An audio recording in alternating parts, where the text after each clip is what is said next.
All right, so I just got good news. Harley, come tell them. What's the good news? Quick, quick! These people won't wait. Cookout's coming. No, no, no, no. That's Oh, not it. oh, okay. Well, what is the good news? The bolts, they all fit. Oh, the bolts they all fit. Yeah. Yeah, so this diff cover, all the bolts fit. All right, so that's good news. So what do you? I guess pull it back off, and I'll have Permatex it up. I don't know. My fingertips kind of hurt. Oh, that's all right. I'll get it. All right, so what do I want to talk about? I want to talk about the comment that Clint from Project Napalm left. And it actually got me thinking more about it. He asked me about why I didn't mention the name. The reason why I didn't mention the name is because if people own those kits out there already, I don't want them coming across this video and thinking that I'm talking down to them, because that's not. Harley and I don't think that way about people. We're not impressed. Yeah, I think Ferraris are cool and different vehicles like that, but that's actually not my dream car. I'll tell you what my dream car is Hellcat Red Eye, and I will have one soon. So after Clint made that comment, I got talking quite a bit more with Harley, and when I started filing the diff down there, it even got me thinking more that when you're buying kits, it's a common theme. All right, let me give you a little bit of history with myself. I've been into dirt bikes, snowmobiles, ATVs.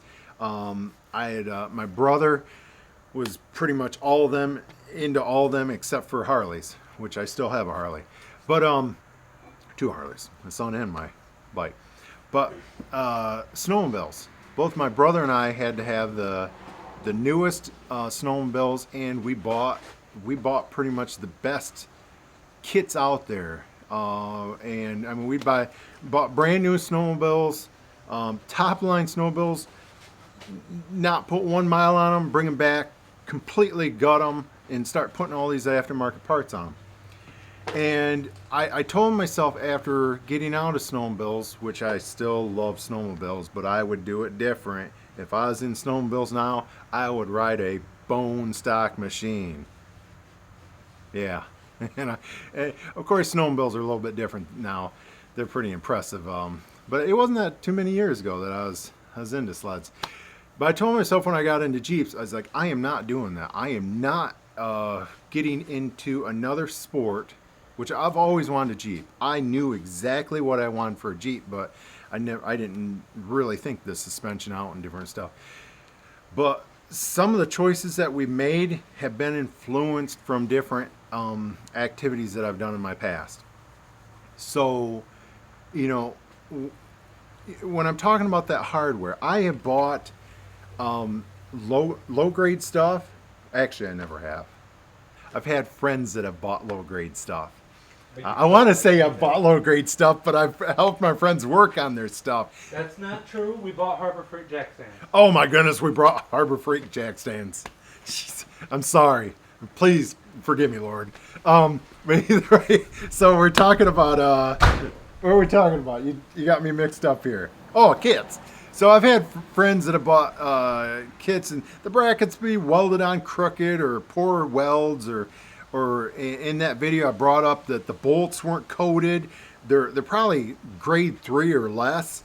They put stupid Allens or Torx bits or things that, as for a person that's Jeeping, you're gonna be pulling this stuff back apart. You're gonna be if you're trailing it. You're going to, and so why not spend some more money? But one thing I want to clarify in this video: don't think that you can go to the top of the line kit and not have the same issues.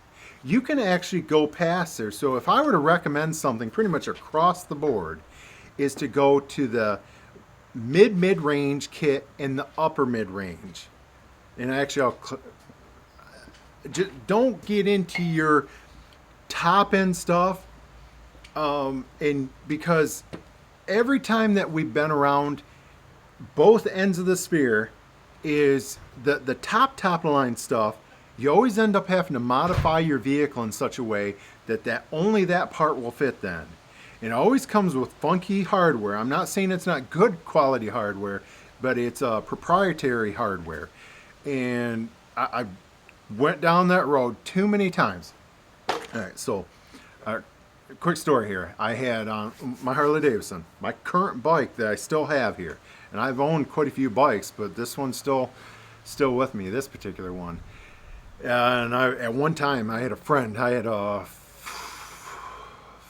or 5 Harley Davidsons at that time, and I remember my buddy came over one time. He's like, "You can only ride one at a time, right?" And it was like epiphany. I was like, "Yeah." I sold some after that, but and I kept this one. But this particular part, every magazine you opened, or the photo on the front had this particular part, and it was a very expensive part. I knew no one that had this part, and I don't want to bring it up. I don't want to open that because there may be somebody out there that owns them, and I just don't want to talk negative about them that way. I bought that part. Stupid expensive. I get home, get the thing, I put it right on, and bolted on. I drove it Friday evening, and I remember coming back. It was just like, Saturday morning, I raced out to the shop, jumped on the bike, did some stuff, and got back, pulled the kit off, put it on eBay, and sold it.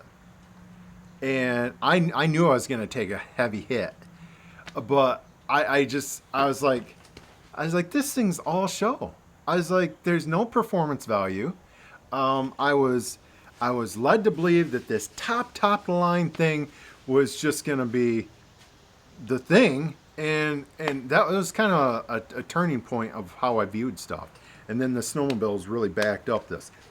So when we're talking about hardware and lift kits, shocks, all that, you have to really think about. And I did some research. I called and I actually got the owner of Rusty's on. From the first time I talked to him, I was impressed with them. I mean, they're not the best company. I'll be honest with you. I got a few things that I think they could do better, and I'm not going to say what they are. One thing I really do like about them is their hardware. Grade 5, grade 8 bolts, almost always grade 8 bolts, standard 6-point bolts. Anything that I can go, Harley and I can book down to the bolts store. They've designed all their kits, at least that I've seen so far, unless they've had to be forced to use some specialty bolt. But everything is to where we can just run to a standard bolt shop, plop it down, and the guy's not scratching his head like, oh, what do we do about that? So maybe I do things different than a lot of people do. I do a lot of research on what I'm going to bolt together. I get right in there. I talk to, if I can get the owner of these companies on the phone, I talk to them, because we will. I mean, yeah, we're not no rock crawler, but I'm actually pushing our TJ with its current setup, and it's holding together. And if this thing's holding together the way it's built, that thing will never be have an issue there. So, all right, well, let's get back to throwing that diff on. Hopefully I cleared that up a little bit, but I just don't let the general populace opinion out there sway me on what I should be doing or what I should be purchasing, or I do the research myself, and if it's not, I tend to brag to people that we send more stuff back than we keep. And whether it's tools for our construction company or whatever, if it comes in and I'm not impressed, and I tell you what, Harley gets mad at me sometimes. He's totally changed. He's definitely changed now. But a few years back, get something in, I open it up, I'm like, I've had experience with stuff like that. Taper back up. He's like, no, I want to use it. It's like, nope. It's just gonna be leading to tears and crying on your pillow because you can't go play the next day on it. So he's shaking his head back there. So we don't play that game anymore. Or at least I don't. Homie, don't play that. Homie, don't play that game. And I just heard this statement that true happiness is wanting the things that you already have. And I actually want this Jeep.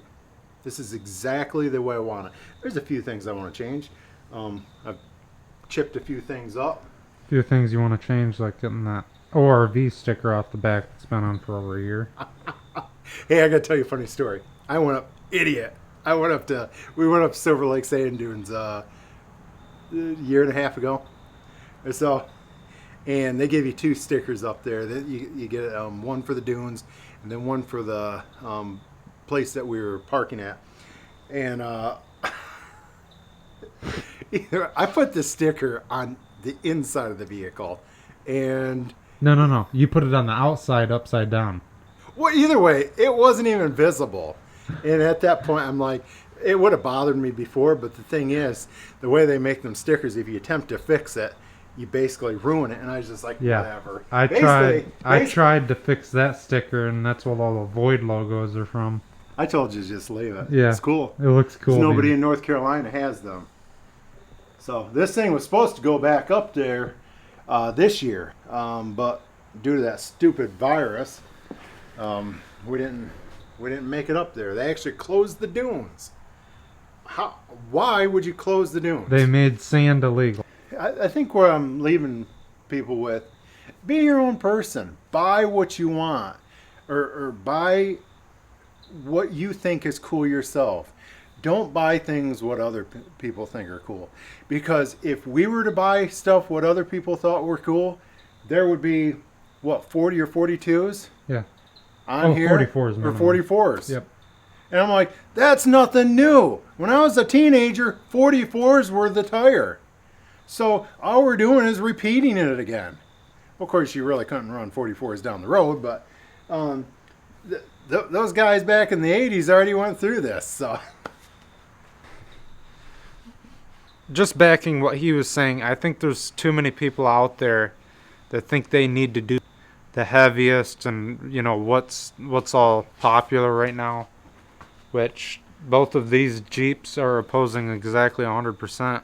Well, all you got to do is watch my Dana 30 video. I say go against the flow and run the Dana 30.